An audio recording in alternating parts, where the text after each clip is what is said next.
Hi everyone, this is Detroit AllyCat. Welcome back to my channel.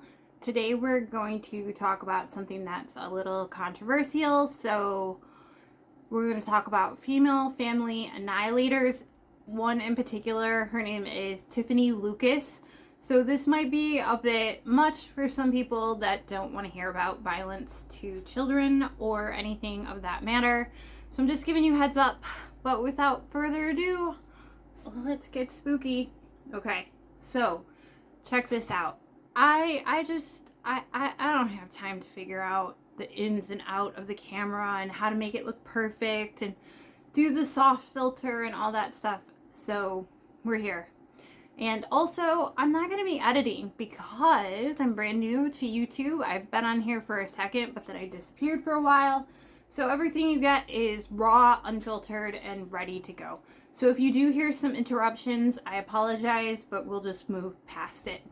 Today we're going to talk about Tiffanie Lucas from Kentucky, and she was a 32-year-old female, and it's so hard to figure out what you can or you can't say on YouTube. I'm just going to say everything, and then we'll figure out from there what you're not supposed to say. She was a 32-year-old female that murdered her two young boys, 6 and 9 years old. It was on November 8th, 2023. And I didn't really see a lot of media coverage about this. It said that it went national and everyone had heard about it, but I really needed to do some digging on this because I was so confused. I keep looking at the light in front of the camera, so if you think that I'm looking for the aliens, I'm checking the light out, which I really shouldn't do. Anyway, let's talk about what a family annihilator is for those of you that don't know. A family annihilator is one of those cases that I really do like to cover, and the reason that I like to cover this case is because there are signs of this that present typically in these types of cases, and I really do feel that the more awareness people have, the more that they'll be able to possibly see that this family is going through something and not feel bad about speaking up, because you can say something and maybe it was misunderstood, and that's great, but if you don't say something or you don't watch and something horrible happens, you can't go back from that. Family annihilators are someone in the household that typically takes out the entire family. They take out their kids, they take out their spouse, sometimes they don't take out their spouse. It really depends. There's been instances where they haven't taken out their spouse and made their spouse watch as a form of punishment. But the most common family annihilator, they'll take out all their kids, they'll take out their spouse, they'll even take out their pet, and most of the time they take out themselves. And there's reason for this. To be honest, most family annihilators present as male, and I do believe that's because a lot of men feel that they are the head of the household and they're responsible. And then in a lot of cultures or even religions, if they fail to be able to financially keep up with everything and they start having problems, for some reason they feel like that's shameful, and instead of reaching out and asking for help, they cut the whole thing. And sometimes they've murdered their family and they'll murder themselves, or they'll murder their family, and in rare instances they'll take off and start a whole new life. And I've covered cases like that in the past. I have rarely seen female family annihilators. There are ones out there, and they are typically financially, the reasons why are financial. Usually they can't keep up with the bills, they are having problems finding a place to live, things like this. But a female family annihilator is you only hear about it once in a great while. And the reason I wanted to talk about Tiffanie Lucas is because I've been watching the news, and this is the part of the reason that I came back on YouTube, is because I've noticed that female family annihilators are popping up all over the places, and they're popping up a lot. And I'll probably do a podcast on this and show you the statistics and what they were and what they weren't. But this one, I'm going to tell you about this, and then I'm going to let you make the decision. I know that you guys hate when I give background information about certain things before I hop into the case, but some people don't know what a family annihilator is. So I'm going to say, if you already did, I'll even put it in the comments. 5 minutes and 30 seconds is when you pop in back into my video. So Tiffanie Lucas, she's 32 years old. She lived in Bullitt County, Kentucky. I love Kentucky. Kentucky is a very beautiful state. She lived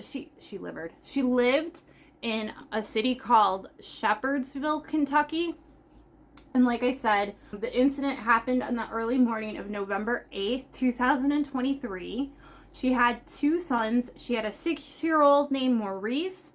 They had separate last names, and I'm not going to say them because I just really don't, I don't know. I feel like some people go online, find the families, stalk the families on Facebook, and it's just like they're grieving, and this family is really grieving. So I'm not going to say their last names. You can find Tiffanie Lucas's Facebook, and if you're up for seeing some weirdness, go check that out. But let's go back to the kids. 6-year-old Maurice, and they called him Reese, which I love that name. It's a very cute name. And 9-year-old Jaden. They did have 2 different dads, and something that is important to note about Jaden is that his father passed away. I can't quite remember what happened to him. I think, I don't want to speculate, but he passed away. He was very young when he passed away. And what's even sadder is that Jaden's father's brother passed away as well. So there was a lot of sadness in that family to begin with. And in the court case, they actually spoke about how they felt like Jaden was like the last piece of the family that they had, like holding them together. If you want to, you can go on YouTube and find the court case. In the victim impact statement, Jaden's grandmother went on stand and gave a victim impact statement, and I have to tell you, it is one of the most heartfelt, saddest victim impact statements I have ever heard. You can literally hear just how torn up she is about the fact that she lost Jaden. And she talks about Reese, and she talks about both of them, and she says that, you know, the mom could have dropped them off and she would have took them, and then, you know, she's very, like, she shows all the emotions, like anger, despair, sadness. It's really a hard victim impact statement. The interesting thing about Tiffanie Lucas and the why I picked her case is because first off, I did stalk her Facebook. I do that with a lot of the cases just because I like to find out what type of person they are, and you can learn a lot about this person. Tiffanie Lucas said when she was arrested that she had been manipulated by Facebook and social media, and that people were tricking her into doing what she did. At some point, I think she said something about a sugar daddy. It was really weird. She did this act with a gun, and I remember it wasn't like a little pistol. It was like a long barrel. I can't tell if it was a rifle or it was like a shotgun, but it definitely was a long gun. And she shot both boys in the head. I'm so sorry. I know that that's like some intense information. And then what's even more interesting is that she told the police officers after she was checked out by the EMS, and I'll tell you why she was checked out by the EMS, that she shot herself in the ear. And they looked and they were like, I don't see anything. But when they looked in the video cam, which is now out on YouTube as well, I did see, like, I don't know, it looked like a little bit of blood here, but, and this is going to be kind of funky to hear, but if I was to take a guess, I would say it's blood spatter from shooting her children close range, because she did it in the bedroom. I can't even imagine what it must have been like who she shot first, we don't know that, but the other child had to have watched.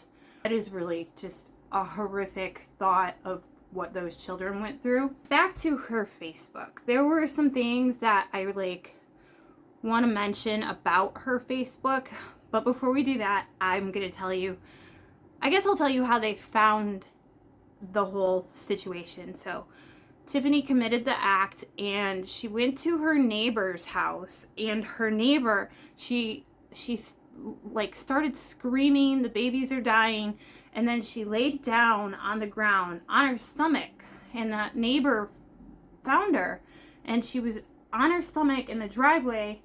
And at this point, the neighbor calls 911, so you can hear everything that happens. And then she calls 911, and then I'm guessing her husband runs over to the house, because at some point Tiffanie stands up and screams, the babies are dying. And the husband finds both boys. He says that he can't see any wounds, but I'm guessing they're in the hair. And he said they were both breathing.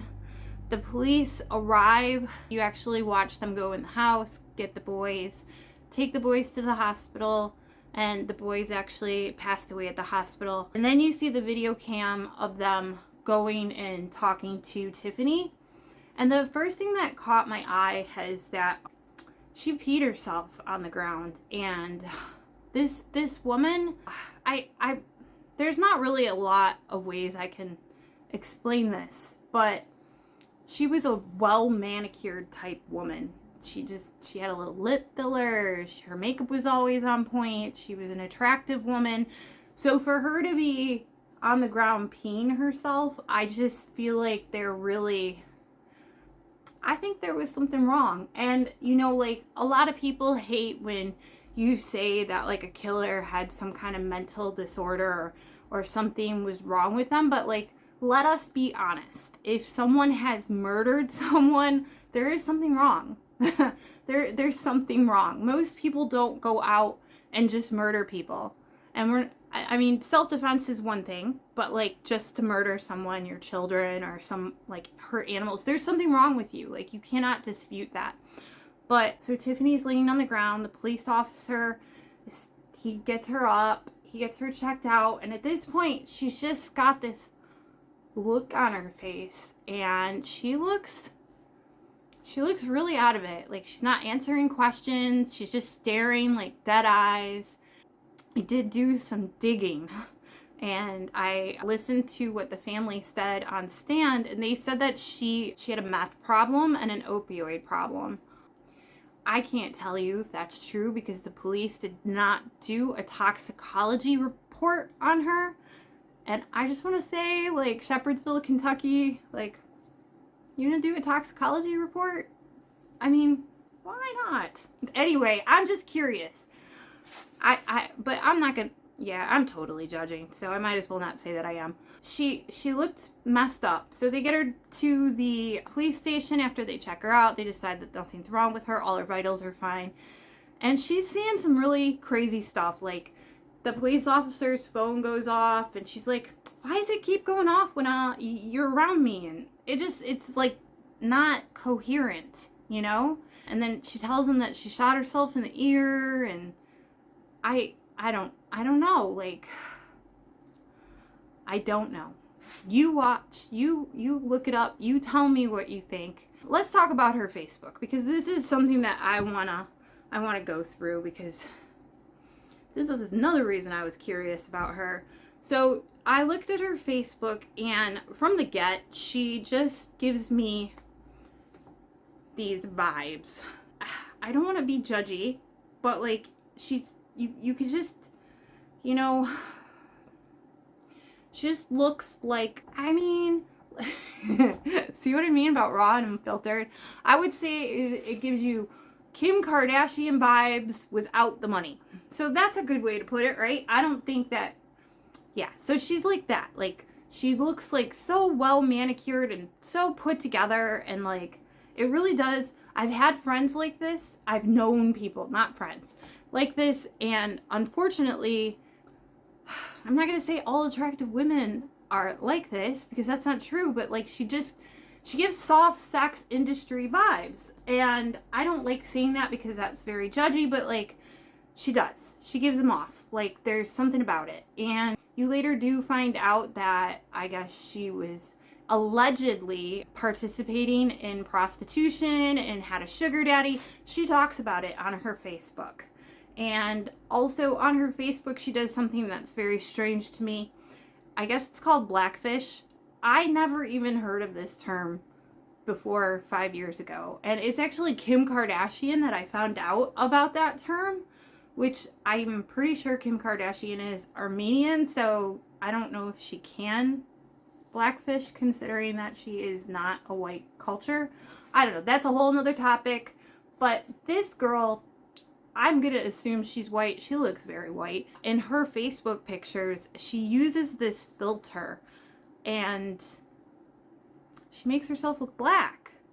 And it's just a very odd thing because both of her children are, they're half black. But she uses this filter not only on herself, but she uses it on her kids as well. And they're already black. So I don't know what is up with that. There are a couple of them where she actually has people, like pictures where she has people saying that to her on there, and she says it's a tan. There is no way that that's a tan. Like, she's so dark. I mean, I don't know. Maybe she is tanning, so allegedly, go look at the pictures. I'm not going to post it on my YouTube. That's like cancellation, like, stuff. But I'm just mentioning it because other channels have noticed it. Other people have noticed it. I just thought it was really weird. Another thing that caught my attention was that she just seemed to really love her kids, and she seemed to like post a lot of pictures with her and her kids. And it's crazy because a lot of times when you have these Facebook, Instagram people that post like these perfect pictures of their kids and they make themselves look like they're like these perfect people, they're the ones that like are just so messed up. And I don't think she can fake loving her kids. It did seem like she really loved her kids. When the father of the 6-year-old went on the stand, he said that he had begged her to let her see his children, and she wouldn't. Like, birthdays had gone by, years had gone by. She would not let them. Both of these little boys had like these families, and it really caught me. They had so many people that loved them, and they all got on the stand and they said, you could have dropped the kids off. These families look like very strong families, and I can imagine that they might have been intimidating for her to go to, but at the same time, these children, like, they totally deserved to be given to their families if she couldn't handle what was going on. I just think that they had so many kids, so many people that loved those kids, and if it was that bad or things were happening, she should have just took them there, but she didn't. And I do think that a lot of it was that she probably had some dislike for these families. It seemed like they had some problems together. And then another thing that I noticed was 2 or 3 years prior to the incident, she actually was a lot smaller than she was recently. And the only reason that I even mention this is because I've done cases, or I've studied cases where the family is on meth and like the incident will happen, and then they'll go to jail, and because you're in jail or prison, you can't do meth in jail or prison, and they'll end up gaining a lot of weight. So I'm just gonna take like a guess and say that there might be a chance that she was on this, and then maybe she wasn't doing as much at the end. I know that once you do meth, and if you do it chronically, it just kind of like rewires like the circuitry in your brain and can cause like permanent psychosis. And drugs and bodies and systems, like, it's a very complicated thing. Like, you have to be very careful, and meth is definitely one of those drugs that you don't want to mess with because sometimes it can do irreversible damage. There are some people that have done meth that have gotten sober, and if you are on meth and you want to get sober, you can do it. I'm just saying, that stuff is really bad for you. And it seems like a lot of people that do commit murder, there's a lot of people on meth committing murder. And so I don't know why, but I do know why. It makes you really not there. Okay, so I wrote down a bunch of stuff for you guys that I thought was important. And I just want to go through it. When she did go to court, her attorney said that she had psychosis due to drug use. So I'm guessing that she might have been on meth at the time of the murder. And another thing that I want to mention is that she pled guilty, and she didn't plead guilty because she was given a deal. She didn't plead guilty because she got anything out of it. She just straight up pled guilty. In court, when you see her, she looks like emotionless. She looks like she's not even there. She looks like she could care less. She does not shed one tear during the victim impact statements. Like, these families get up there and some of them say some things that make you just want to cry your eyes out. Other ones got up there and like screamed at her. Nothing. No emotions whatsoever. I don't know if it's because she's been put on some kind of like mental drugs. I know I don't say the proper words, but yeah, she just sat there. And let's go through the rest. They blah, blah, blah. Okay, I'm gonna have to figure out how to cut that part out, right? I think I ran through everything. I really did. Oh, she ended up getting 2 life sentences, and in 20 years she'll be able to get parole, and that's due to Kentucky common law. They said that they really doubt that she will get parole ever, that she'll probably be in prison for the rest of her life, but that is something that made the family really upset, which I can understand. And the last thing that I wanted to bring up was that after all of this had been done, after Tiffanie had been convicted, the family said that they cleaned out Tiffanie's house and they found that all the utilities were turned off and she had a eviction notice on the counter. So I don't know if her utilities were turned off because they were cut off or she turned them off because she was planning this. I don't know.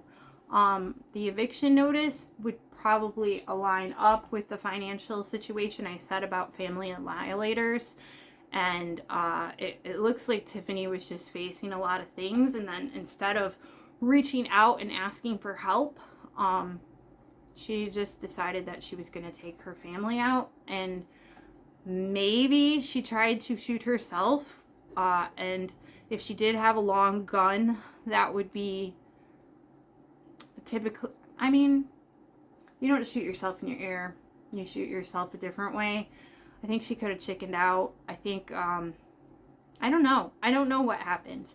I just really wanted to talk about this and bring awareness to this because, you know, families like this, you'll, if they have like a partner, you'll see domestic violence, the utilities being out, like the neighbors could have noticed that. She probably had a lot of isolation going on. I don't know if those kids were in school. I don't know. So yeah, I wanted to talk to you about it, tell you this story. I know it's a little bit scatterbrained. It's something that I've been paying attention to for a really long time. It makes me really sad because those kids were like literally the most adorable kids ever. And she did do a lot of Facebook lives with them where she takes them to the park, she gets Easter baskets for them, and it just, it blows my mind that somebody can do that. And whatever I can do to help that not happen, I want to, and whatever awareness I can bring. The meth thing, like, you know, I was actually in the hospital not too long ago, and one of the nurses told me that she had a friend that did meth every single day and you couldn't even tell. And I think it's a lot more prevalent in our society than people really want to give it recognition for, and it's a huge problem. And now the fentanyl crisis, and it's just a horrible drug. It makes you do things that I don't think you would typically do if you were not on it. I hear about a lot of prostitution and murders and doing just like your brain just cracking and doing really weird things. So yeah, I wanted to talk about this case. Tell me what you think. Tell me, go check out her Facebook. Go look at her lives. If the family of these children end up on my Facebook, I do want to say that I am trying to be the most respectful possible. I know I'm covered in tattoos and I got a spooky sign behind me. That's just me. That's who I am. I'm so sorry for your loss, and I really hope that nobody forgets about Reese and Jaden, because these poor cute little boys and this poor family. So anyway, that is it for today. Let me know if you want me to talk about more family annihilators. I kind of want to, so I'm probably going to do it. If there's any cases that you want me to touch on, let me know. I know that I want to talk about Heather Elvis and Carly Gousset. They've been cases that I've wanted to cover. They're about two different girls, and they're still missing to this day, and I just feel like that's important because people should still be looking. And yeah, so if you liked the video, please leave a like. If you didn't like it, please tell me what I did wrong. Leave a comment, subscribe, stick around. I got lots to talk about. As always, stay spooky and stay safe. Bye, guys.